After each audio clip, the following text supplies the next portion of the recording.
എൻ്റെ പ്രിയപ്പെട്ട സഹോദരന്മാരെ, ആരാ മക്കൾ നന്നായി കാണണമെന്ന് ആഗ്രഹിക്കാത്തത്?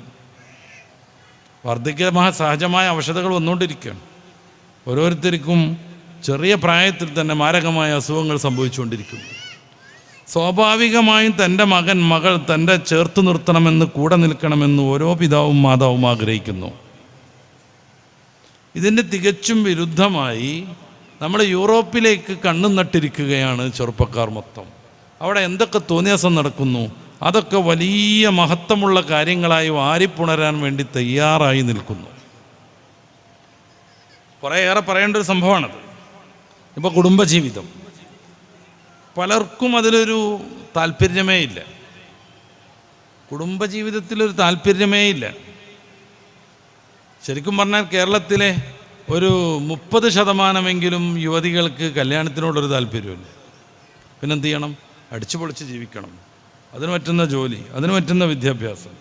ഈ ജോലിക്കാലവും വിദ്യാഭ്യാസകാലവും പരമാവധിക്കപ്പുറം അടിച്ചു പൊളിക്കണം. അടിച്ചു പൊളിക്കണം. അപ്പോൾ കുടുംബജീവിതം അതിനോടൊരു താല്പര്യമില്ല. അപ്പോൾ അവരുടെ ലൈംഗികമായ ചോദനകളോ അതൊക്കെ നിർവഹിക്കാനുള്ള നിരവധി മാർഗങ്ങൾ അവരുടെ മുമ്പിലുണ്ട്. കുടുംബം എന്നാൽ ഈ സമൂഹത്തിൻ്റെ അടിത്തറയാണെന്ന് നമുക്കറിയാം. സമൂഹത്തെ സമുദ്ധരിക്കുന്നത് കുടുംബമാണെന്ന് നമുക്കറിയാം. സമൂഹത്തിൻ്റെ അടിസ്ഥാനം കുടുംബമാണ്. കുടുംബത്തിൽ നിന്നാണ് സംസ്കരണം തുടങ്ങേണ്ടത്. കുടുംബജീവിതം, കുടുംബരംഗം, കുടുംബത്തിൻ്റെ അകത്തളം എത്രമേൽ സ്നേഹാർദ്രമാണോ അത്രയ്ക്ക് മക്കൾ നന്മയുള്ളവരാവുമെന്നാണ് പഠനങ്ങൾ. കേരളത്തിലുള്ള കുട്ടി ക്രൈമുകളെക്കുറിച്ച് നമ്മളൊന്ന് പഠിച്ചാൽ, കുട്ടി ക്രിമിനലുകളെക്കുറിച്ച് പഠിച്ചാൽ, വീട്ടിൻ്റെ അകം വൃത്തികെട്ട രീതിയിൽ തീരെ സ്നേഹമില്ലാതെ അങ്ങോട്ടും ഇങ്ങോട്ടും എപ്പോഴും ശകാരവും പീഡനവുമായിരുന്നിടത്ത് വളർന്നു വരുന്നവരാണവർ.